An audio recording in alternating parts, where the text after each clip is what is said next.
হবিগঞ্জের ওয়ারিস আলেমুল আমাদেরকে যে বেইজ্জতি এই দেশে শুরু হয়েছে, কিসের রাজনীতি, কিসের দল তোমার কাছে মনে হয় সবচেয়ে বড় হচ্ছে ইসলাম। আলেমুল আমারা হচ্ছে এই জাতির শ্রেষ্ঠ সন্তান। নতুন সব ধরনের ভিডিও পেতে আমাদের চ্যানেলটি সাবস্ক্রাইব করুন। আজ আমি যদি বছরের শেষ মাহফিল হয়ে যায়, আমি তাওবা দিয়ে আজকে শেষ করতে চাই ইনশাআল্লাহ। সকলকে আহ্বান জানিয়ে তাওবার মাধ্যমে তাওবা নিয়ে আলোচনা করি আমরা আজকে শেষ করবো ইনশাআল্লাহ। তাওবা এই শব্দটি কি বাংলা না আরবি? সবাই বলেন তো আরবি। এর বাংলা অর্থ হচ্ছে মাফ চাওয়া, ক্ষমা চাওয়া, অনুতপ্ত হওয়া, অনুশোচনা ফিল করা ইত্যাদি অর্থ ব্যবহার। কোরআনুল কারীমে আল্লাহ তাআলা তাওবার নামে একটি সূরাও দিয়েছেন, সূরা তাওবা। শুনেন বাবারা, ভাইয়েরা, মাইক যদি মাঝে মাঝে চলেও যায়, রাত তো অনেক হয়েছে, আমি একটু লাউডলি বলবো যেন আপনারা পেছন থেকে শুনতে পান। যেন আওয়াজ করেন না, আওয়াজ করলে শুনতে পারবেন না আপনারা। আমার আওয়াজ কি পেছনে শোনা যায়? তাহলে চুপচাপ থেকে শুনুন আপনারা। তাওবা, তাওবার নামে কোরআনুল কারীমে একটি সূরা আছে না নাই? আছে। কোরআনুল কারীমের 9 নম্বর যে সূরাটি রয়েছে সেই সূরার নাম হচ্ছে সূরাতুত তাওবা। এই সূরার মধ্যে আল্লাহ তাআলা তিনজন সাহাবীর তাওবা কবুলের কাহিনী বর্ণনা করেছেন। ওই তিনজন সাহাবী অলসতা করে তারা তাবুকের যুদ্ধে অংশগ্রহণ করে। কোন যুদ্ধ? তাবুকের যুদ্ধে তারা অংশগ্রহণ করেন নাই। পরবর্তীকালে এই তিনজনের সাথে যেন অন্যান্য মুসলমানরা 50 দিন পর্যন্ত কথা না বলে এ ব্যাপারে একটি নিষেধাজ্ঞা জারি করে দিলেন। কে? আল্লাহ। ওই তিনজন তাদের ভুল বুঝতে পেরে নিজেদের ভুলের জন্য লজ্জিত হলেন, অনুতপ্ত হয়ে আল্লাহ তাআলার কাছে তাওবা করলেন, আর আল্লাহ তাআলা তাদের তাওবা কবুল করে তাদেরকেও তিনি মাফ করে দিলেন। সুবহানাল্লাহ। যেই তিনজন সাহাবীর তাওবা কবুলের কাহিনী এই সূরায় বর্ণিত হয়েছে, তাদের নাম হচ্ছে কাব বিন মালিক রাদিয়াল্লাহু তাআলা আনহু। 2 নম্বর হচ্ছে হিলাল বিন উমাইয়া রাদিয়াল্লাহু আনহু। 3 নম্বর হচ্ছে মুরারা ইবনে রাবি' রাদিয়াল্লাহু তাআলা আনহু। এই তিনজন সাহাবী রাদিয়াল্লাহু তাআলা আলাইহিম আজমাইন, এদের তাওবা কবুলের কাহিনী এই সূরাতুত তাওবার ভিতরে বর্ণিত হয়েছে। সম্মানিত উপস্থিতি, আমাদের চিরশত্রু হচ্ছে শয়তান। আমাদের চির দুশমন কে? শয়তান। শয়তান আল্লাহর ইবাদতের পথে যে আমাদেরকে সব দিক থেকে বাধা দিতে চায় তার নাম হচ্ছে শয়তান। শয়তান চায় না আমরা জান্নাতের রাস্তায় অগ্রসর হই। শয়তান সব সময় চায় আমাদেরকে ধোঁকা দিয়ে সে যেন জাহান্নামের রাস্তায় পরিচালিত করতে পারে। শয়তান আমাদের সাথে সব সময় দুশমনি করে। এই শয়তান আমাদের চেয়ে বয়সে বড়, বুদ্ধিতেও বেশি। আচ্ছা বলেন তো, শয়তানের বয়স আমাদের চেয়ে কম না বেশি? শয়তানের বুদ্ধি আমাদের চেয়ে কম না বেশি? শয়তানের বয়সও বেশি, বুদ্ধিও বেশি, আমাদের চাইতে বেশি। সে সব দিক থেকে পাক না। এই শয়তান সব সময় আমাদেরকে ধোঁকা দিয়ে জাহান্নামের দিকে নিয়ে যেতে চায়। এই শয়তান সে নিজেই অভিশপ্ত, কারণ সে ভুলের উপরে অটল অবিচল থেকে অভিশপ্ত হয়েছে। সম্মানিত উপস্থিতি, পাপ করা, না জেনে পাপ করা বা ভুল করে ফেলা, এটা যতটা না দূষণীয়, বরং পাপ করে ভুলের উপরে, পাপের উপরে অবিচল থাকা তার চাইতে মারাত্মক দূষণীয়। ভুল করে ভুলের উপরে অটল না থাকা, এটি হচ্ছে আদমের স্বভাব, এটি মানুষের স্বভাব। আর ভুল করে ভুলের উপরে থাকা, এটি কার স্বভাব? শয়তানের। বুঝতে পেরেছেন আপনারা? তাহলে একটু আওয়াজ করে বলেন তো, ভুল করে ভুলের উপরে থাকা এটি কার স্বভাব? শয়তানের। ভুল করে ভুলের উপরে না থাকা এটি কার স্বভাব? মানুষের। আদমের স্বভাব। শয়তান ভুল করেছিল, ভুল করে ভুলের উপরে থাকার কারণে সে অভিশপ্ত হয়েছিল। এই শয়তানের আসল নাম কিন্তু শয়তান না, কেউ আযাজিল। সবাই জানেন না? সে ফেরেশতা ছিল। কি ছিল? ফেরেশতা নয়, সাধারণ ফেরেশতা নয়, সকল ফেরেশতাদের লিডার ছিল, সরদার ছিল। সে আল্লাহর ইবাদত বন্দেগী করে এতটা নিকটবর্তী হয়ে গিয়েছিল যে সে সকল ফেরেশতাদের কি হয়ে গিয়েছিল? সরদার হয়ে গিয়েছিল। সে একটি ভুল করেছিল। ভুল করার পর লজ্জিত হয়ে আল্লাহর কাছে মাফ চাওয়ার বিপরীতে অহংকার প্রদর্শন করে ভুলের উপরে অটল থেকেছিল, অবিচল থেকেছিল। সেই জন্য ফেরেশতাদের সর্দার থেকে অভিশপ্ত হয়ে সে শয়তানের সর্দার হয়ে গিয়েছিল। আল্লাহ রাব্বুল আলামিন আমাদের সকলের বাবা, পৃথিবীর প্রথম মানুষ এবং প্রথম নবী সাইয়েদনা আদম আলাইহিস সালামকে তার নিজের হাতে বানালেন। সাইয়েদনা আদম আলাইহিস সালামকে রব্বুল আলামিন তার নিজের হাতে সৃষ্টি করার পর জ্ঞান এবং যোগ্যতার সকল দিক থেকে তিনি তাকে শ্রেষ্ঠত্ব দান করলেন। এরপরে রব্বুল আলামিন সাইয়েদনা আদম আলাইহিস সালামকে ফেরেশতাদের সামনে এনে ফেরেশতাদেরকে অর্ডার করলেন, আমার ফেরেশতারা তোমরা সবাই আদমকে সাজদা দাও। ইবলিস ছাড়া সকল ফেরেশতারাই সাইয়েদনা আদম আলাইহিস সালামকে সাজদা দিয়েছিল। ইবলিস যখন সাইয়েদনা আদম আলাইহিস সালামকে সাজদা দিল না, রব্বুল আলামিন তখন ইবলিসকে প্রশ্ন করলেন, কি ব্যাপার ইবলিস, সবাই তো আমার অর্ডার শুনে আমার আদমকে সাজদা দিল, তুমি কেন সাজদা দিলে না? ইবলিস তখন বলেছিল, ওগো আল্লাহ, খালাকতানি মিন নার ওয়া খালাকতাহু মিন তুরাব, আমাকে তুমি আগুন থেকে সৃষ্টি করেছো আর আদমকে তুমি মাটি দিয়ে সৃষ্টি করেছো। আনা খায়রুম মিন, আমি তার চাইতে শ্রেষ্ঠ, কারণ মাটির কাজ হলো নিম্নগামী হওয়া, নিচের দিকে পতিত হওয়া, আর আগুনের কাজ হলো ঊর্ধ্বমুখী হওয়া। এই জন্য আমি তার চাইতে শ্রেষ্ঠ, সুতরাং আমি কেন তাকে সাজদা দিতে যাব?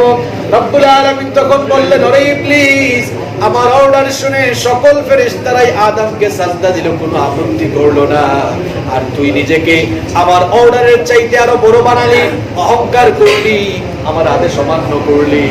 রব্বুল আলামিন বললেন, এক্ষুনি তুই আমার জান্নাত থেকে বের হয়ে যা। অভিশপ্ত অবস্থায় রব্বুল আলামিন তাকে যখন জান্নাত থেকে বের করে দিচ্ছে, ইবলিস তখন আল্লাহ তাআলার কাছে আবেদন করে বলেছিল, রব্বুল আলামিন, আমাকে আপনি জান্নাত থেকে বের করে দিচ্ছেন, আমার কোনো আপত্তি নাই, কিন্তু আপনার কাছে আমার একটা অ্যাপ্লিকেশন আছে, আমার একটি আবেদন আছে, একটি দাবি আছে। রব্বুল আলামিন তখন বললেন, ইবলিস, তুই আমার কাছে কি চাস? ইবলিস তখন রব্বুল আলামিনের কাছে ফরিয়াদ করে বলেছিল, কোরআনুল কারীমের 7 নম্বর সূরা সূরাতুল আরাফের 14 নম্বর আয়াতে রব্বুল আলামিন ইবলিসের সেই আবেদন তুলে দিলেন। ইবলিস তখন বলেছিল, ক্বালা আনজিরনি ইলা ইয়াউমি, ইবলিস বলেছিল, আল্লাহ, আপনি আমাকে কিয়ামত পর্যন্ত অবকাশ দিন, আপনি আমাকে কিয়ামত পর্যন্ত হায়াত দান করার সুযোগ দেন। আল্লাহ তাআলা বললেন, ইন্নাকা মিনাল মুনজারিন, আমি তোকে কিয়ামত পর্যন্ত অবকাশ দিলাম, তোর চাওয়া আমি কি করলাম? পূরণ করলাম।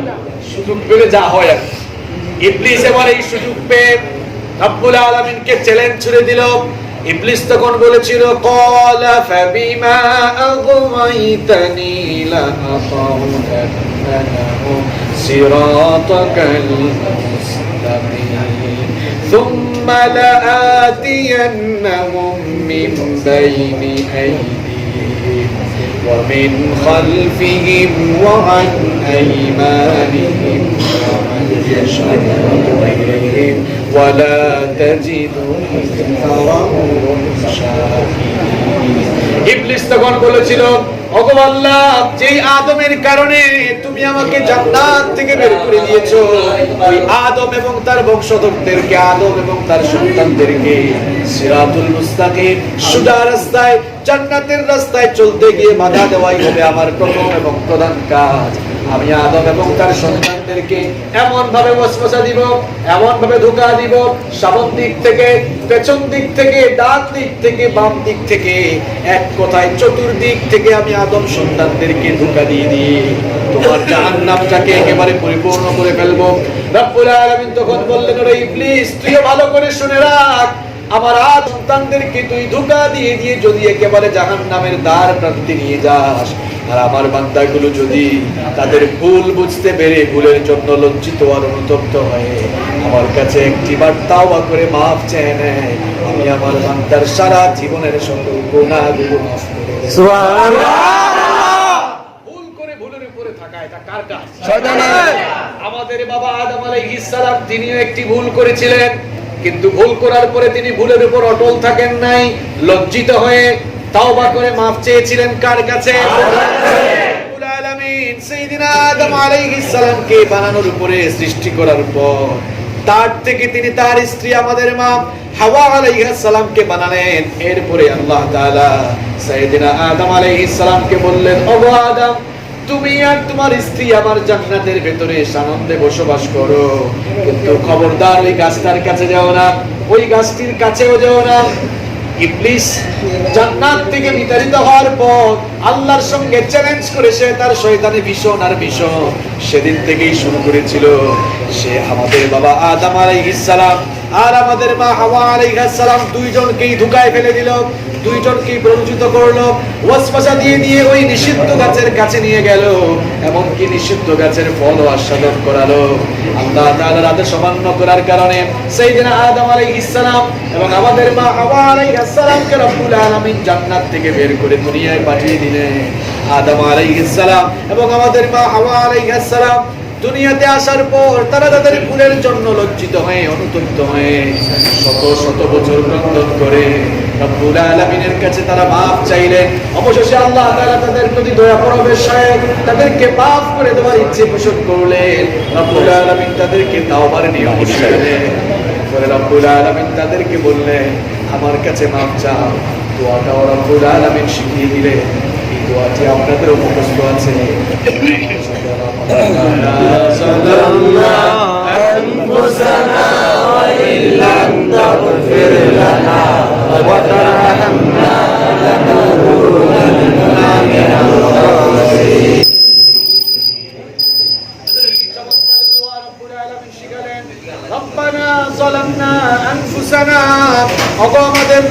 আমরা আমাদের নিজেদের উপরে জুলুম করে ফেলেছি, গুনাহের কাজ করে ফেলেছি।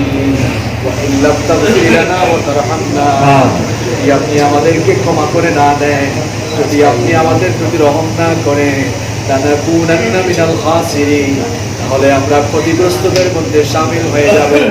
আমাদের বাবা আদম আলাইহিস সালাম আর আমাদের মা হাওয়া আলাইহিস সালাম দুজনেই যখন আল্লাহ তাআলার দেওয়া নিয়ম অনুযায়ী তাওবা করে দোয়া করে রব্বুল আলামিনের কাছে মাফ চাইলেন, রব্বুল আলামিন তাদের তাওবা কবুল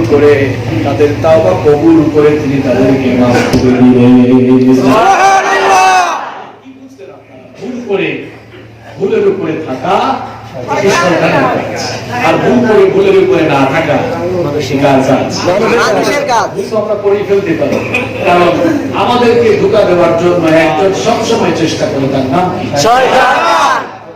ভুল করা যতটা না দূষণীয়, ভুল করে ভুলের পথে থাকা, চলতে থাকা এর চেয়ে মারাত্মক। ভুল আমরা করে ফেলতেই পারি, পাপ আমরা করে ফেলতেই পারি। পাপ করার পরে কোন বান্দা যখন আল্লাহর কাছে ক্ষমা চায়, তাওবা করে ফেলে, রব্বুল আলামিন ওই বান্দার উপরে খুশি হয়ে যান। তিরমিজির বর্ণনায় হাদিস এসেছে, আল্লাহ নবী বলেছেন, কুল্লু ইবনে আদম খাত্তাউন ওয়া খায়রুল খাত্তাইন আত-তাওয়াবুন। আল্লাহ নবী বলেছেন, মানুষ মাত্রই গুনাহগার, মানুষ পাপ করতে পারে, কিন্তু পাপ করার পরে যারা রব্বুল আলামিনের কাছে তাওবা করে ফেলে, তারা আল্লাহর কাছে সবচাইতে পছন্দের ব্যক্তি হয়ে যায়। আমরা যদি গুনাহ না করতাম, আমরা যদি পাপ না করতাম, তাহলে তো আল্লাহ তাআলা আমাদেরকে অনেক আগেই ধ্বংস করে দিতেন। রব্বুল আলামিন পাপী দাবী বান্দারা যখন তার কাছে হাত তুলে মাফ চায়, রব্বুল আলামিন এই বিষয়টি বড় পছন্দ করেন। আল্লাহ নবী বলেছেন, ওয়াল্লাযী নাফসি বিয়াদিহি, ওই সত্তার কসম যার হাতে আমার প্রাণ, লাউ লাম তুযনিবু লাযাহারাল্লাহু বিকুম ওয়া জাআ বিকওমিন ইয়াযনিবুন ফায়াস্তাগফিরুনাল্লাহ তাআলা ফায়াগফির লাহুম। মুসলিম শরীফের হাদিস, আল্লাহ নবী বলেছেন, ওই সত্তার কসম যার হাতে আমার প্রাণ, যদি তোমরা গুনাহ না করতে, যদি তোমরা পাপ না করতে, রব্বুল আলামিন তোমাদেরকে ধ্বংস করে দিয়ে নতুন আরেকটি জাতি সৃষ্টি করতে, যারা গুনাহ করত, গুনাহ করার পর আল্লাহর কাছে মাফ চাইতো, রব্বুল আলামিন তাদের গুনাহগুলো মাফ করে দিতেন। সুবহানাল্লাহ। হয় মাইকটা রাখো, নইলে মাইক বাদ দাও, আমি মাইক ছাড়া মানুষের সামনে কথা বলবো, ঠিক আছে? এই ডিস্টার্ব ভালো লাগে, একদম উপর আসবে যাবে, অথবা মসজিদের মাইক দিয়ে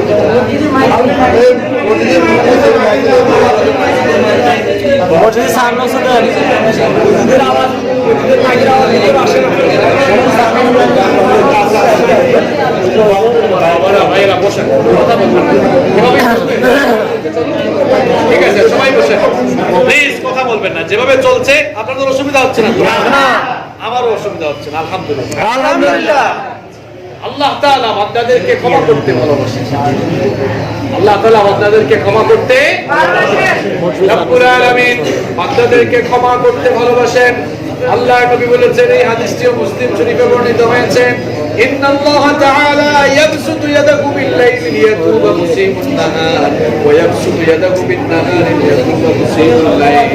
আল্লাহ নবী বলেছেন, আল্লাহ তাআলা প্রত্যেক রাতে তার ক্ষমার হাত সম্প্রসারিত করে দেন, যেন দিনের বেলা যারা গুনাহ করেছে তারা যেন রাতের বেলা আল্লাহর কাছে তাওবা করে নিতে পারে। রব্বুল আলামিন আবার দিনের বেলা তার ক্ষমার হাতকে সম্প্রসারণ করে দেন, যেন রাতের বেলা গুনাহগাররা দিনের বেলা নিতে পারে। এই জন্য সকাল বেলা যদি আমরা কোনো ভুল করে ফেলি, সন্ধ্যা বেলা তাওবা করে মাফ চাইবো কার কাছে? আল্লাহর কাছে। দিনের বেলা কোনো ভুল করে ফেললে রাতের বেলা তাওবা করে মাফ চাইবো কার কাছে? আল্লাহর কাছে। আমিন বলেছেন, ইয়া আইয়ুহাল্লাযীনা আমানু তুবু ইলাল্লাহি তাওবাতান নাসুহা। আল্লাহ তাআলা বলছেন, হে বিশ্বাসীরা, হে ঈমানদারেরা, তাওবা করো, তাওবাতান নাসুহা, খাঁটি তাওবা করো, তাওবার মতো তাওবা করো, মাফ করে দিবেন আল্লাহ। আপনি হয়তো মনে করতে পারেন আপনি অনেক বড় গুনাহগার। আজ এই মাহফিলে বসে আপনার হয়তো পূর্বের সকল গুনাহগুলোর কথা মনে পড়েছে। হয়তো আপনি ভাবছেন, আমি তওবা করলে আল্লাহ আমাকে মাফ করবেন কিনা, আজ যদি আমি তওবা করে মাহফিল থেকে বাড়ি ফিরি আল্লাহ আমাকে মাফ করবেন কিনা। আমার ভাইয়েরা, আপনি যত বড় গুনাহগারী হন না কেন, আপনার গুনাহের চাইতে আল্লাহর দয়া, আল্লাহর রহমতের পরিমাণ বেশি। রব্বুল আলামিন এবার গুনাহগার বান্দাদেরকে লক্ষ্য করে কোরআনুল কারীমে বলেছেন, কুল্লিয়া ইবাদিয়াল্লাযীনা আসরাফু আলা আনফুসিহিম লা তাকনাতু মির রাহমাতিল্লাহ ইন্নাল্লাহা ইয়াগফিরুয যুনুবা জামিআ ইন্নাহু হুয়াল গফুরুর রাহিম। আল্লাহ তাআলা বলছেন, হে নবী, আপনি আমার গুনাহগার উম্মতদেরকে, গুনাহগার বান্দাদেরকে বলে দিন, তারা যদি তাদের নিজেদের নফসের উপরে জুলুম করে ফেলে, নিজেরা যদি পাপের কাজ করে ফেলে, পাপের কাজ করে ফেললে, নিজেদের উপরে জুলুম করে ফেললে, তারা যেন আমার রহমত থেকে নিরাশ হয়ে না যায়। আমার রহমতের আশা করে, আমার দয়ার আশা করে যদি আমার গুনাহগার বান্দারা আমার কাছে মাফ চায়, তাহলে মাফ করে দিবেন আল্লাহ। আল্লাহ তাআলা তিনি হচ্ছেন ক্ষমাশীল, ক্ষমা করতে ভালোবাসেন। হাদিসে কুদসির মধ্যে রব্বুল আলামিন বললেন, ইয়া ইবনে আদম, হে আদম সন্তান, হে আদম সন্তান, লাউ বালাগাত যুনুবুকা আনানাস সামাই থুম্মা ইস্তাগফারতানি গফারতু। আল্লাহ তাআলা বললেন, হে আদম সন্তান, তোমার গুনাহ যদি আকাশ সম পরিমাণ হয়ে যায়, আকাশ সম পরিমাণ গুনাহ নিয়ে তুমি যদি আমার রহমতের আশা করে আমার কাছে মাফ চাও, আপনারে মনে রেখো, আমিও আকাশ সম পরিমাণ দয়া নিয়ে তোমার সামনে হাজির হয়ে তোমার আকাশ সম পরিমাণ গুনাহগুলো আমি মাফ করে দেব। সুবহানাল্লাহ। আল্লাহ তাআলা আর বলছেন, ইয়া ইবনে আদম, ইন্নাকা লাউ আতাইতানি বিকরাবিল আরদি খাতায়া সুম্মা লাকিতানি লা তুশরিক বি শাইআ আতাইতুকা বিকিরাবিহা মাগফিরা। আল্লাহ তাআলা বললেন, হে আদম সন্তান শোনো, তুমি যদি এই পৃথিবী সমপরিমাণ গুনাহ করে ফেলো, পৃথিবী সমপরিমাণ গুনাহের কাজ করার পর তুমি যদি আমার দয়ার আশা করে আমার কাছে তওবা করে মাফ চেয়ে না, আমিও পৃথিবী সমপরিমাণ দয়া নিয়ে হাজির হয়ে যাব। তোমার গুনাহের ভিতরে যদি শিরকের কোনো গুনাহ না থাকে, তাহলে আমিও পৃথিবী সমপরিমাণ দয়া নিয়ে হাজির হয়ে তোমার পৃথিবী সমপরিমাণ গুনাহগুলো আমি ক্ষমা করে দেব। সুবহানাল্লাহ। আল্লাহ তাআলা ক্ষমাশীল, তিনি বান্দাদেরকে ক্ষমা করতে ভালোবাসেন। এই জন্য গুনাহের কাজ করে ফেললে আল্লাহর রহমত থেকে নিরাশ হওয়া যাবে না, আল্লাহর রহমতের আশা ছেড়ে দেওয়া যাবে না। আপনার গুনাহ যদি হয় খাল, বিল, নদী আর পুকুরের পানির সমান, আমার আল্লাহর দয়া হলো সমুদ্র আর মহাসমুদ্রের পানির সমান। আপনার গুনাহ যদি হয় বিশাল পাহাড়ের সমান, আপনার যে রাখা দরকার রব্বুল আলামিনের দয়া হলো মাথার উপরে সুবিস্তৃত আকাশের সমান। আপনার গোনা যদি হয় আকাশের সমান, আল্লাহর দয়া হলো তার আরশের সমান। এজন্য গুনাহ করে ফেললে কার রহমত থেকে নিরাশ হওয়া যাবে না? কথা বলেন, আল্লাহর কাছে মাফ চাইলে আল্লাহ মাফ করে দেন কিনা? এটি হাদিস আমার মনে পড়ে গেল।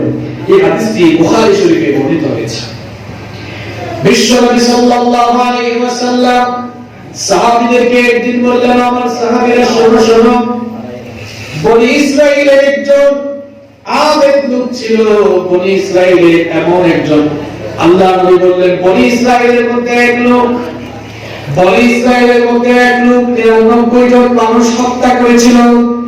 99 জন মানুষ খুন করার পর লোকটার মনের ভিতরে অনুশোচনা তৈরি হলো। লোকটার মধ্যে অনুশোচনা যখন তৈরি হলো, সে লোকটা ভালো হয়ে যাওয়ার নিয়ত করলো। একজন খ্রিস্টান পাদ্রীর কাছে সে গিয়ে বলল, আমি তো 99 জন মানুষ হত্যা করেছি, এখন আমার জন্য ভালো হওয়ার কোন রাস্তা খোলা আছে কিনা? ওই পাদ্রী তখন বলল, তুমি তো 99 জন মানুষ খুন করেছো, অনেক বেশি অন্যায় করেছো, তোমার মতো অন্যায়কারী, তোমার মতো পাপী মানুষের জন্য ভালো হওয়ার কোন রাস্তা নেই। লোকটা তখন আরো ক্ষিপ্ত হয়ে গেল। লোকটা আরো ক্ষিপ্ত হয়ে গিয়ে ওই পাদ্রীকে হত্যা করে একেবারে খুনের সেঞ্চুরি পূরণ করে ফেললো। আগে ছিল 99, এখন আবার একজন করলো। কত হয়েছে? 100 মানুষ যখন খুন করবো, তাও তার মনে শান্তি আসে না। অপরাধ তার মধ্যে যে এক ধরনের পাপ করেছিল, অপরাধ যে সে করেছিল, সেই ফিলিংসটা তার ভেতরে কাজ করছে, অপরাধ বোধ তার ভেতরে কাজ করছে। সে একজন আলেমের কাছে এবার গেল। একজন আলেমের কাছে গিয়ে বলল, আমি তো অনেক বড় গুনাহগার, 100 মানুষ খুন করেছি, এখন আমার মনের ভেতরে অনুশোচনা তৈরি হয়েছে, আমি আমার এই পাপের জন্য অনুতপ্ত, আমার জন্য ভালো হওয়ার কোন রাস্তা খোলা আছে কিনা? ওই আলেম তখন বললেন, অবশ্যই তোমার জন্য ভালো হওয়ার রাস্তা খোলা আছে। তুমি যদি তাওবাতান নাসুহা, তাওবার মতো তাওবা, খাঁটি তাওবা করে আল্লাহর কাছে মাফ চাও, রব্বুল আলামিন তোমাকে মাফ করে দেবে।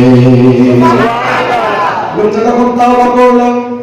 তাওবা করার পর লোকটা যখন চলে যাচ্ছিল, আলেম তখন বললেন, কোথায় যাও? তুমি তোমার এলাকায় ফিরে যাও না। একটি এলাকার নাম বললেন, বললেন ওই এলাকায় চলে যাও। তোমার এলাকার মানুষজন তো ভালো না, ভালো মানুষের সাথে চলাফেরা করলে মানুষ ভালো থাকে, আর খারাপ লোকদের সাথে চলাফেরা করলে খারাপ হওয়ার সম্ভাবনা আছে না? আলেম বললেন, তুমি তোমার এলাকায় ফিরে যাও না। একটা এলাকার নাম বললেন, বললেন ওই এলাকায় চলে যাও। বাকি জিন্দেগি ওই এলাকায় বসবাস করে ইবাদত করতে গিয়ে কাটিয়ে দাও, আর ওই এলাকার মানুষজন ভালো আছে, তাদের সাথে গিয়ে চলাফেরা করো। লোকটা এবার ওই আলেমের দেওয়া নির্দেশনা মোতাবেক ওই এলাকার দিকে পথ চলা শুরু করলো। কিছু দূর যেতে না যেতেই মালাকুল মউত তার সামনে হাজির হয়ে গেলেন। মালাকুল মউত তার রূহটা কবজ করে ফেললেন। আমার ভাইরা, এই দুনিয়া থেকে যখন কোনো মানুষ বিদায় হয়, সেই মানুষটার রূহ কবজের জন্য যদি লোকটা জান্নাতি হয়, জান্নাতি ফেরেশতারা আগমন করে, আর যদি লোকটা জাহান্নামী হয়, তাহলে জাহান্নামের ফেরেশতারা এসে রূহ নিয়ে যায়। কিন্তু এই লোকটার রূহ কবজের পর দেখা গেল জান্নাতের ফেরেশতারা এসেছে, জাহান্নামের ফেরেশতারাও এসেছে। দুই গ্রুপ যখন এসেছে, এবার ঝগড়া হওয়ার সম্ভাবনা আছে না? আছে। জাহান্নামের ফেরেশতারা প্রশ্ন করলো জান্নাতি ফেরেশতাদেরকে, কি ব্যাপার, তোমরা এখানে আসছো কেন? তোমাদের তো কোনো কাজ নাই। এই লোকটা 100 জন মানুষ ফোন করছে, জানো না, লোকটা তো পাপি, এই জন্য আমরা এসেছি, কিন্তু তোমরা আসছো কেন এখানে? জান্নাতের ফেরেশতারা বললো, এটা তো আমাদেরই কাজ, তোমরা এখানে আসবে না। লোকটা তো তওবা করে ভালো হয়ে গেছে, আল্লাহ তাকে মাফ করেছেন, এই জন্য আমরা তাকে জান্নাতে নেওয়ার জন্য, এইদিকে নেওয়ার জন্য আমরা তার গ্রহণটা নেওয়ার জন্য এসেছি।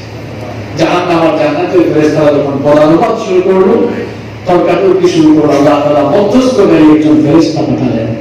মধ্যস্থকারী ফেরেশতা এসে বললেন, এভাবে ঝগড়াঝাটি করে সমাধানে আসা যাবে না। এক কাজ করো, ওই আলেম যে লোকটাকে বলেছিলেন একটি এলাকায় যাওয়ার জন্য, তোমরা ওই এলাকা থেকে তার মারা যাওয়ার স্থান পর্যন্ত দূরত্ব একটু ভেবে দেখো। লোকটা যদি ওই এলাকার কাছাকাছি থাকে, তাহলে লোকটা জান্নাতি, আর যদি ওই এলাকা থেকে অনেক দূরে থাকে, তাহলে লোকটা জাহান্নামী। দেখা গেল লোকটা আসলেই ওই জায়গা থেকে অনেক দূরে ছিল, কিন্তু আল্লাহ তাআলা তার তাওবা কবুল করেছিলেন বলে ফেরেশতারা যখন দূরত্ব মাপা শুরু করলো, আল্লাহ তাআলা তার অসীম কুদরত দিয়ে তার মৃত্যুর স্থান থেকে ওই জায়গাটিকে তার জন্য নিকটবর্তী করে দিলেন। তাহলে তাওবার মতো তাওবা করে আল্লাহর কাছে মাফ চাইলে আল্লাহ মাফ করেন না? আল্লাহ মাফ করেন কি? তবে আপনি ভুল করবেন আর তাওবা করবেন, আবার ভুল করবেন, আবার তওবা করবেন, এমনটা তো হওয়া যাবে না। তাওবা কবুলের জন্য 5টি শর্ত রয়েছে। কয়টি শর্ত? 5টি। জোরে বলেন কয়টি? 5টি। এই 5টি শর্ত পূরণ না করে সারা জীবন কেউ যদি তওবা করে তার তাওবা আল্লাহ কবুল করবে না। মুখস্থ করে যান, তাওবা কবুলের কয়টা শর্ত রয়েছে? 5টি শর্ত রয়েছে। এই 5টি শর্ত ফিলআপ করতে পারলেই তওবা কবুল করবেন কে? আল্লাহ। এক নাম্বার হচ্ছে আপনি যে পাপী, পাপ করেছেন, আপনি যে গুনাহগার, নিজেকে পাপী হিসেবে, গুনাহগার হিসেবে কার কাছে স্বীকৃতি দিতে হবে? আল্লাহর কাছে। স্বীকার করতে হবে যে আপনি একজন গুনাহগার, আপনি পাপ করেছেন, এই পাপের স্বীকৃতি দান করা। 2 নম্বর হচ্ছে আপনি যে গুনাহ করেছেন, আপনি যে পাপ করেছেন, এই জন্য আল্লাহ সুবহানাহু ওয়া তাআলার কাছে লজ্জিত হওয়া। 3 নম্বর হচ্ছে যে গুনাহটা করলেন, এই গুনাহের জন্য কার কাছে মাফ চাওয়া? আল্লাহর কাছে। 4 নম্বর হলো এই গুনাহ আর সেকেন্ড টাইম করবেন না, দ্বিতীয়বার এই ভুলটি করবেন না, এই জন্য কার সাথে ওয়াদা করা? আল্লাহর সাথে। 5 নম্বর হলো আপনি যদি বান্দার হক নষ্ট করে থাকেন, বান্দার কাছ থেকে সংশ্লিষ্ট ব্যক্তির কাছে মাফ চাওয়া অথবা তার হক তাকে ফিরিয়ে দেওয়া। হককে ফিরিয়ে দেওয়া, হাক্কুল্লাহ ওয়া হাক্কুল ইবাদ। আপনি নামাজ ছেড়ে দিয়েছেন, এটা কার হক? আল্লাহর। আল্লাহর। আল্লাহর হকের সাথে সংশ্লিষ্ট কোনো বিষয় যদি আপনি অমান্য করেন, আল্লাহর হকের সাথে সংশ্লিষ্ট কোনো বিষয় অমান্য করে যদি আপনি গুনাহ করেন, সেটা তো আল্লাহর কাছে মাফ চাইলে আল্লাহ হয়তো ক্ষমা করে দিতে পারেন। কিন্তু আপনি যে ক্ষমতাতে গায়া জোর করে মানুষের জায়গাগুলো দখল করলেন, আরেকজনকে ঘর বাড়ি ছাড়া করলেন, একটু ক্ষমতা পাই আরেকজনকে জেলখানায় ঢুকে দিলেন, না আরেকজনকে আপনি মামলা দিলেন, হামলা দিলেন, একটু ক্ষমতা আছে বলে হুজুরদের দাড়ি ধরে টানাটানি করলেন, ক্ষমতা আছে বলে হুজুরদেরকে হেস্তনেস্ত করলেন, এটা আল্লাহর হক না বান্দার হক? এই লোকটার কাছে হয় গিয়ে মাফ চান অথবা তার হকটাকে ফিরিয়ে দেন। যদি আপনি বান্দার হক বান্দাকে ফিরিয়ে না দেন অথবা বান্দা যদি আপনাকে মাফ করে, কাবা ঘরের ইমামের কাছে গিয়ে তওবা করলেও তওবা করবে না। তওবা কবুলের কয়টা শর্ত? 5টা। এমন অনেকে আছে মানুষের জায়গাগুলো দখল করে খাইছে, এরপরে আবার হজ করে দিয়ে আসে। এগুলো না খাইতে না। এই যে হাদিসা মানুষের হক মেরে এরপরে হজ করতে যেতে, তোর মতো জালিম, তোর মতো জালিমের হজ তওবা করবে আল্লাহ করবে। বান্দার হক ভাই খুব গুরুত্বপূর্ণ। কিয়ামতের দিন বহু মানুষ দেখা যাবে সবসময় নামাজ পড়ছে, এরা আটকে গেল, কেন? মামলাটা কোন দিকে? বান্দার হক। আল্লাহ বলবেন যা আগে মাফ চেয়ে নাও, যদি ও মাফ করে জান্নাতে ঢোকাবো, মাফ না করলে জান্নাতে যেতে পারবে না। আপনি যারা মহিলা এত কষ্ট দিলেন, আখিরাতে সুযোগ পাইলে সেটি আপনাকে ছাড়বে নাকি? সেটা আপনাকে আটকে দিবে, বলবে আল্লাহ এরা জান্নাতে দিয়ে না। ঘর বাড়ি ছাড়া করছে, কত হয়রানি করছে, জায়গাগুলো দখল করছে, আমার ব্যবসা বাণিজ্যে হাত দিয়েছে, কষ্ট দিয়েছে। আমার বাবার, আমার ভাইয়ের হাক্কুল ইবাদ, বান্দার হক, এটা খুব সেনসিটিভ জায়গা। খবরদার কখনো বান্দার হক নষ্ট করতে যাইয়েন না। আল্লাহর হক নষ্ট করলে আল্লাহ অনেক করে মাফ, আল্লাহর কাছে তওবা করলে আল্লাহ মাফ করে দিতে পারে। মানুষের অন্তরে কিন্তু অত দয়া নেই, বুঝতে পেরেছেন? আল্লাহর দয়া বেশি না মানুষের দয়া বেশি? মানুষের হক নষ্ট করে থাকে, একটু চিন্তা করে হক নষ্ট করে। আল্লাহর দয়া বেশি, মানুষের দয়া অত নাই। মানুষ সমগ্র ভাবে একটু স্বার্থপর হয়। খবরদার মানুষের হক নষ্ট করিলেন না। মানুষের হক নষ্ট করে কাবা ঘরের ইমামের কাছে গিয়ে তওবা করলে তওবা কবুল হবে না। তওবা কবুলের কয়টা শর্ত? 5টা। থাকবে। 1 নাম্বার নিজেকে পাপী বলে শিখে ফেলা। 2 নম্বর পাপের জন্য অনুতপ্ত হওয়া। 3 নম্বর মর্জি কামনা মাফ কামনা করা। 4 নম্বর এই পাপার কর্ম না কার সাথে কথা বলা আল্লাহর সাথে। 5 নম্বর বান্দার হক ফিরিয়ে দেওয়া অথবা তার কাছে মাফ চেয়ে না। বুঝবেন আলেম আমাদের নারী করে টানাটানি আলেম আমাদেরকে জেলখানায় ঢোকানো মিথ্যা অপবাদ দেওয়ার মজাটা কিয়ামতের দিন কিন্তু ভালো করে বুঝবেন। বান্দার হক খুব গুরুত্বপূর্ণ। কিছু আপনি ভালো কাজ করে দেন, পৃথিবীতে ভালো কাজ করে দেন, মানুষ আপনার মারা যাওয়ার পরে ইন্না লিল্লাহি দোয়া করবে। দেখবেন কিছু মানুষ মারা গেলে এদের মৃত্যু খবর যখন প্রচার হয় আমরা ফেসবুকে দেখি আলহামদুলিল্লাহ। আছে আছে। আচ্ছা আমরা এগুলো না বলি, আমি তো এখানে কারো নাম বলছি না, আমি বলছি কিছু মানুষ মারা গেলে তার ঘরের মানুষও কাঁদে, মানুষের মনও কাঁদে। শুধু কি মানুষের মন কাঁদে? আল্লাহ নবী বলেছেন মুত্তাকি মানুষ মারা গেলে তার মৃত্যুতে আল্লাহ আসমান জমিন 40 দিন পর্যন্ত না। আর দুনিয়া থেকে কোনো নাফরমানের বিদায় হবে, আসমান জমিনে কেউ কাঁদে না।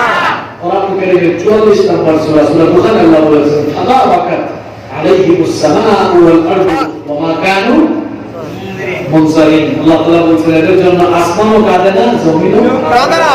তাদের জন্য কে আফসোস করে? কেউ করে না। আপনাদের জন্য কে আফসোস করে? কেউ করে না। কি আফসোস করে?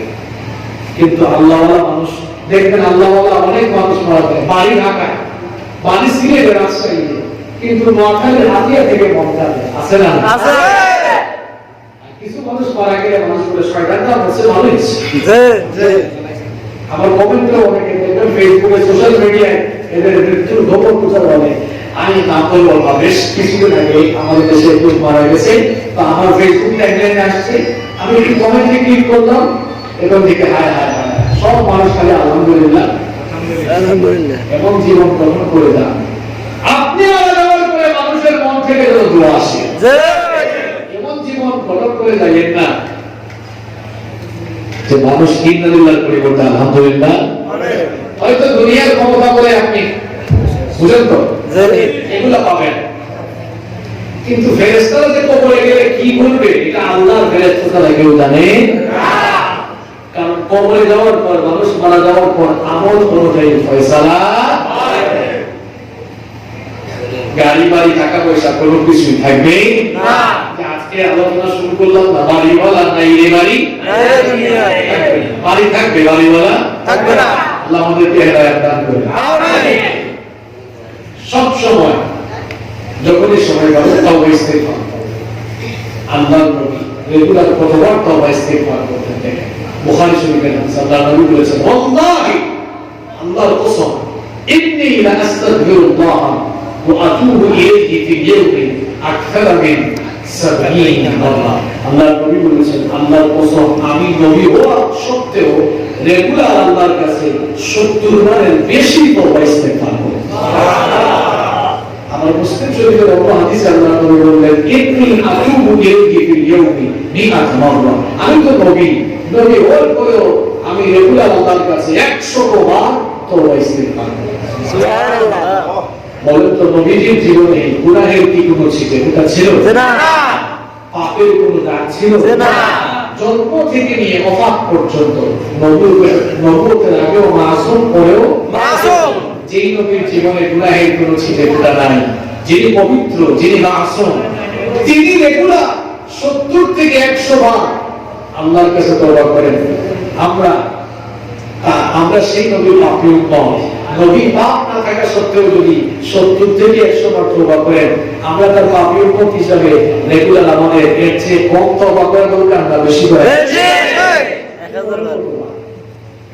করে কতবার নিজের বিবেককে প্রশ্ন করুন।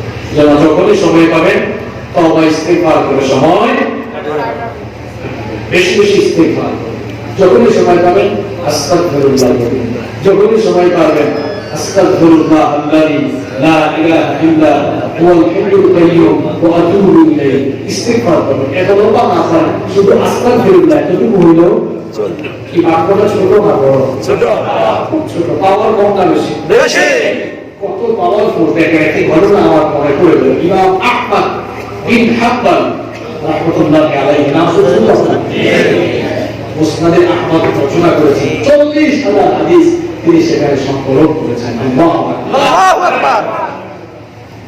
ইমাম আহমদ বিন হাম্বল রাহমাতুল্লাহি আলাইহি তিনি তার শেষ বয়সে এক জায়গায় সফরে বের হয়েছিলেন।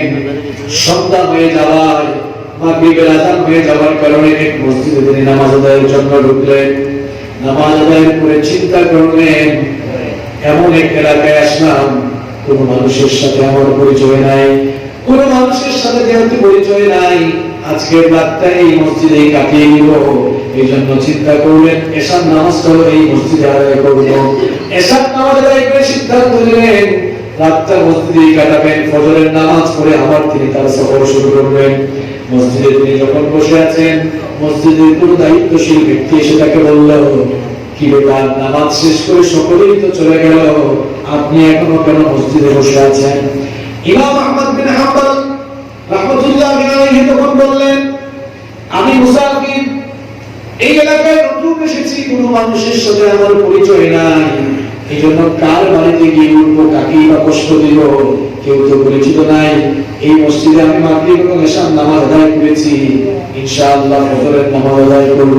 চিন্তা করলাম ফজরের আগ পর্যন্ত রাতটা মসজিদে কাটিয়ে দিই, এই জন্য মসজিদে বসে আছি। মসজিদের দায়িত্বশীল ওই ব্যক্তি বললেন, না, মসজিদে আপনি থাকতে পারবেন না, বের হয়ে যান। মসজিদ থেকে তিনি তাকে বের করে দিলেন। ইমাম আহমদ বিন হাম্বল রাহমাতুল্লাহি আলাইহি বুড়ো মানুষ, আমার কনকনে ঠান্ডা শীতের রাত ছিল, শীতের কারণে তিনি একেবারে কাঁপছেন। কিছু দূর যেতে যেতে একটি বাজার পেলেন। দেখলেন সেই বাজারে একজন যুবক, সে তার দোকানে চুলার মধ্যে রুটি গরম করছে। তিনি এবার ওই রুটি বিক্রেতা যুবকের দোকানে গিয়ে হাজির হলেন। তাকে গিয়ে বললেন, ও যুবক, আমি এলাকায় মুসাফির হয়ে এসেছি, কারোর সঙ্গে আমার পরিচয় নাই, আজকের রাতটি আমি তোমার দোকানে কাটাতে চাই। যেহেতু তোমার দোকানের চুলায় আগুন জ্বলছে, আমি বুড়ো মানুষ, একটু আমি যদি চুলার পাশে বসি তাহলে আমি শীত নিবারণ করার জন্য একটু আগুনের তাপ সেখান থেকে নিতে পারবো। যুবক বলল, কোনো অসুবিধা নাই, আপনি এখানে অবস্থান করতে পারেন। ইমাম আহমদ বিন হাম্বল রাহমাতুল্লাহি আলাইহি কিছুক্ষণ অবস্থান করার পরে আজীব দৃশ্য লক্ষ্য করলেন। লক্ষ্য করে দেখলেন ওই যুবক রুটির খামির বানাচ্ছে আর বলছে আস্তাগফিরুল্লাহ। রুটি বানিয়ে যখন চুলার উপরে দেয় তখন করে আস্তাগফিরুল্লাহ। রুটি বানানো শেষ করে চুলা থেকে যখন নামায় তখনও করে আস্তাগফিরুল্লাহ। রুটি যখন কারো কাছে বিক্রি করে তখনও করে আস্তাগফিরুল্লাহ।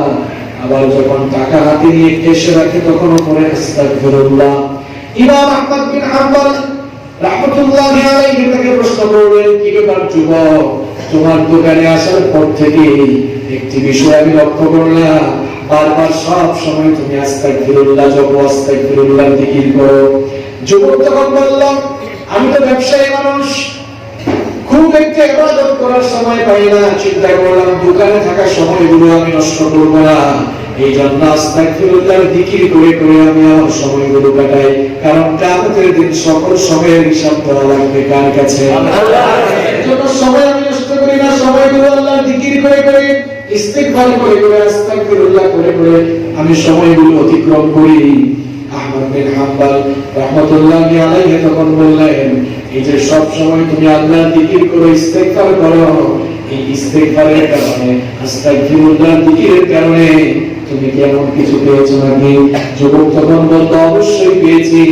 এই আস্তাগফিরুল্লাহ জিকিরের কারণে রব্বুল আলামিন আমাকে মুস্তাজাবুদ দাওয়া বানিয়েছেন। মুস্তাজাবুদ দাওয়া মানে হলো সেই লোক যে লোক আল্লাহর কাছে হাত তুললে আল্লাহ যার হাতকে কখনো খালি হাতে ফিরিয়ে দেন না। সুবহানাল্লাহ। ইমাম আহমদ বিন হাম্বল রাহমাতুল্লাহি আলাইহি অবাক হয়ে গেলেন, আমি এত বড় ইমাম, আমি এত বড় মুজতাহিদ, এত বড় হাদিস বিশারদ, এত বড় মুহাদ্দিস, আমি নিজেই এখন মুস্তাজাবুদ দাওয়া হতে পারি নাই।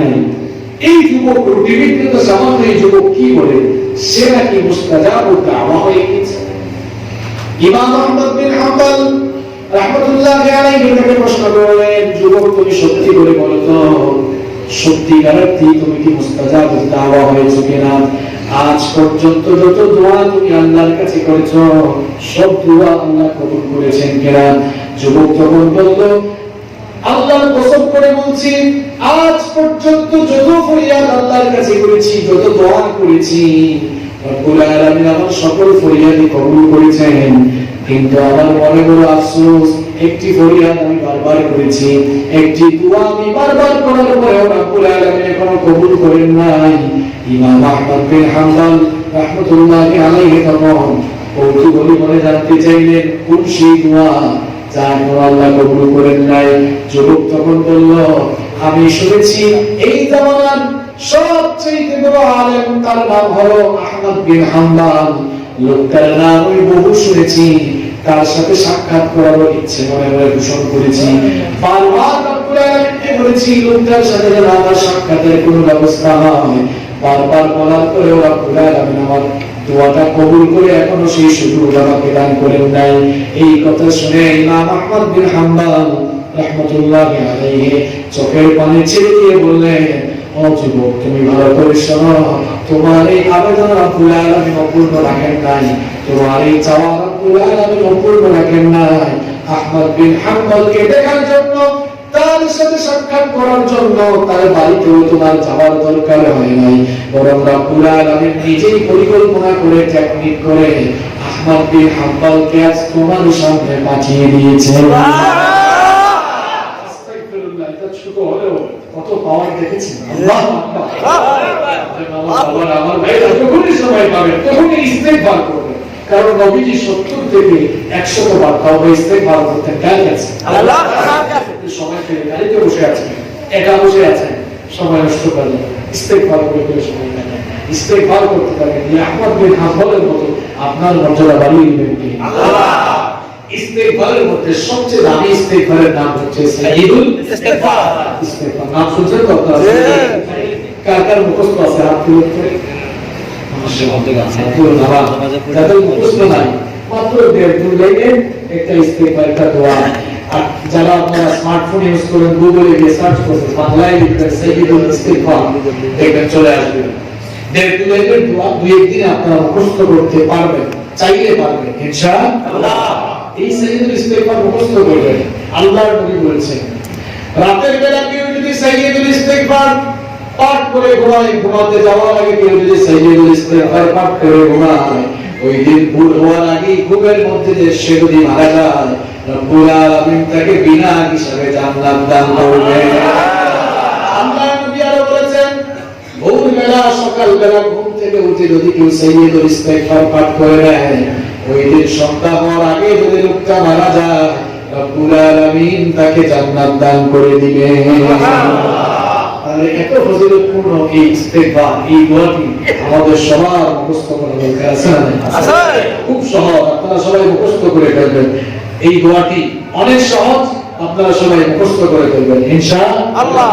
সবাই আমার সাথে একবার বলুন, আল্লাহুম্মা আল্লাহুম্মা আনতা রাব্বি লা ইলাহা ইল্লা আনতা খালাকতানি ওয়া আনা আবদুক। সবাই জবানটা খুলেন, ওয়া আনা আবদুক ওয়া আনা আলা আহদিক ওয়া ওয়া'দিকা মাস্তাতা'তু أعوذ بك من شر ما صنعت أبوء لك بنعمتك علي وأبوء لك بذنبي فاغفر لي فإنه لا يغفر الذنوب إلا أنت। আপনাদেরকে রিহার্সাল করাইছি তো এই জন্য আপনাদের কাছে বড় মনে হচ্ছে। আসলে ছোট দেখেন, আল্লাহুম্মা আনতা রাব্বি লা ইলাহা ইল্লা আনতা খালাকতানি ওয়া আনা আবদুক ওয়া আনা আলা আহদিক ওয়া ওয়া'দিকা মাস্তাতা'তু আউযু বিকা মিন শাররি মা সানা'তু আবু'ু লাকা বিনি'মাতিকা আলাইয়া ওয়া আবু'ু লাকা বিযামবি اغفرني فإنه لا يغفر الذنوب إلا বড় না ছোট সবাই মুখস্থ করবেন তো সব সময় তওবা ইস্তিগফারের সাথে লেগে থাকবেন যে মহা গজব শুরু হয়েছে এই গজবে সকলের গণহারে তওবা করা উচিত আসলে আমরা তওবা ভিত্তিক জীবন যাপন করি তওবা করে নিজেদেরকে পরিশুদ্ধ করি কোরআন সুন্নাহ ভিত্তিক জীবন যাপন করি আল্লাহ তাআলা আমাদের সকলকে সেই তৌফিক দান করেন সবাই বলি আমিন ربنا ظلمنا أنفسنا وإن لم تغفر لنا وترحمنا لنكونن من الخاسرين ربنا اصرف عنا عذاب جهنم إن عذابها كان غراما رب العالمين يا أرحم الراحمين معبود এই প্রতিকূল এবং বৈরী আবহাওয়া উপেক্ষা করে তোমার কোরআন পাগল বান্দারা কোরআন শোনার জন্য ঘর থেকে ছুটে এসেছেন রব্বুল আলামিন গভীর রাত পর্যন্ত কোরআন হাদিস থেকে আলোচনা করে এবং শুনে এই গভীর রাতে আমরা গুনাহগারের নাম ভিক্ষুকের মতো দুখানা হাত তোমার কাছে তুলে দিয়েছি রব্বুল আলামিন আমাদের গুনার দিকে না তাকিয়ে তোমার গফফার নামের খাতিরে আমরা আমাদের জীবনে যত গুনাহ করেছি মেহেরবানি করে সকল গুনাহগুলো তুমি মাফ করে দাও আমিন আমাদের সকলকে তুমি পাঁচ ওয়াক্তের নামাজি বানিয়ে দাও আমাদের স্ত্রী পরিবার পরিজন সন্তান সন্ততি ঘরের সকল মানুষদেরকে নামাজি বানিয়ে দাও আমিন আমাদের কলিজার টুকরা বাবাকে মাফ করে দাও আমাদের যাদের মা বাবা আমাদেরকে এতিম করে অন্ধকার কবরে চলে গিয়েছেন রব্বুল আলামিন দয়া করে মেহেরবানি করে আমাদের কবরে শুয়ে থাকা মা বাবার কবরগুলোকে তুমি জান্নাতুল ফেরদাউস বানিয়ে দাও আমাদের যাদের মা বাবা বেঁচে আছেন নেক হায়াত বাড়িয়ে দাও যতদিন তারা বেঁচে থাকবেন তাদের খেদমত করার তৌফিক দান করুন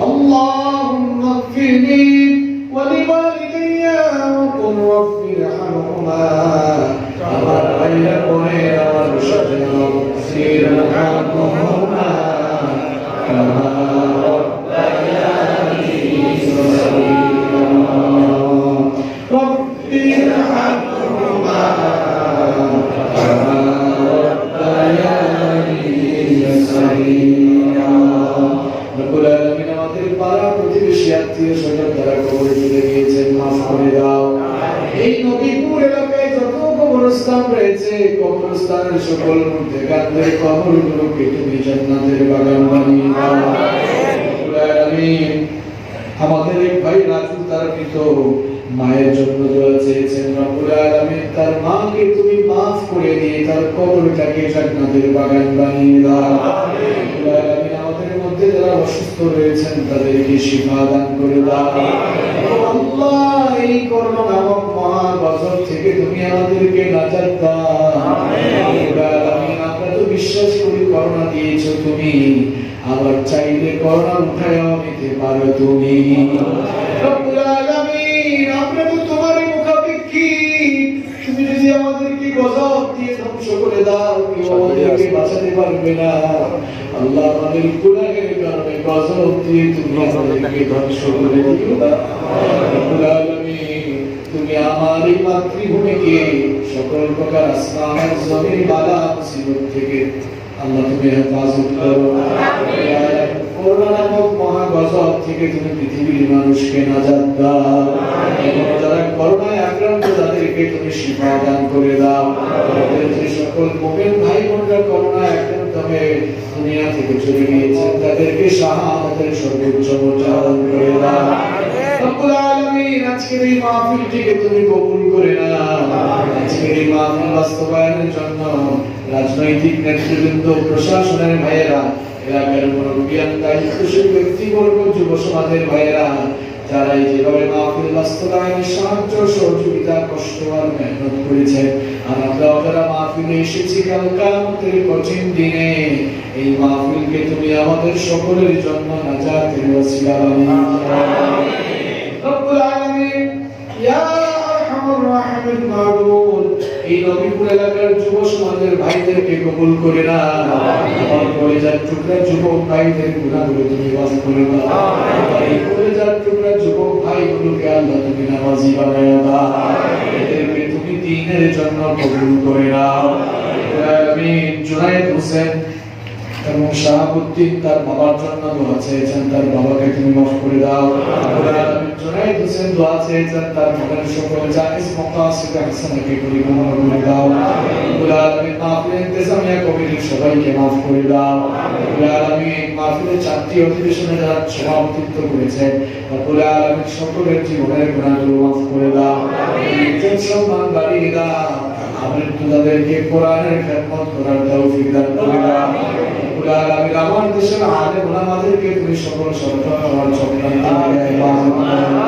আমার দেশের সকল অশান্তি দূর করে দাও রব্বুল আলামিন আমার দেশের উপরে তুমি রহমত আর বরকতের বাড়িঘর নাযিল করো রব্বুল আলামিন দল মত রাজনীতি সবকিছু ভুলে দিয়ে আমরা যেন মুসলমান হিসাবে সবাই ঐক্যবদ্ধ হয়ে ভ্রাতৃত্বের বন্ধনে আবদ্ধ হয়ে সবাই যেন মিলেমিশে বসবাস করতে পারি সেই তৌফিক আমাদেরকে দান করে দাও রব্বুল আলামিন আমার দেশের সকল মুসলমানদেরকে তুমি এক আলেম এক বানায়া দাও রব্বুল আলামিন আমাদের অন্তর থেকে তুমি হিংসা নিন্দা দূর করে দাও আমাদের মধ্যে থেকে ফিতনা ফাসাদ তুমি দূর করে দাও রব্বুল আলামিন ভ্রাতৃত্ব আর ভালোবাসার বন্ধনে আবদ্ধ হওয়ার তৌফিক আমাদেরকে দান করে দাও রব্বুল আলামিন আমাদের সকলের দিলের ভেতরে তুমি সাকিনা নাযিল করে দাও রব্বুল আলামিন এই নদীপুর এলাকাকে তুমি বৃহত্তর এই অঞ্চলকে তুমি রব্বুল আলামিন সকল প্রকার নদী ভাঙ্গন থেকে হেফাজত করো রব্বুল আলামিন এই চর অঞ্চলের সকল মানুষদের অভিভাবক তুমি হয়ে যাও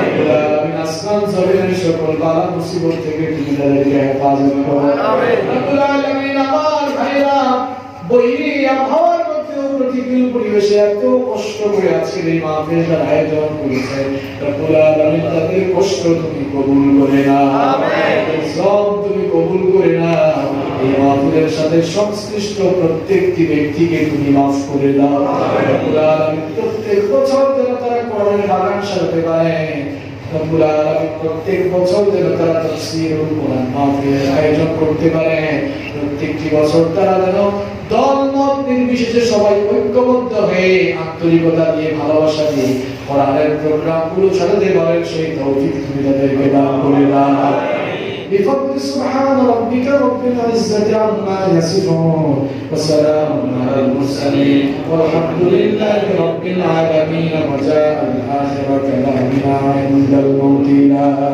إله إلا الله محمد رسول الله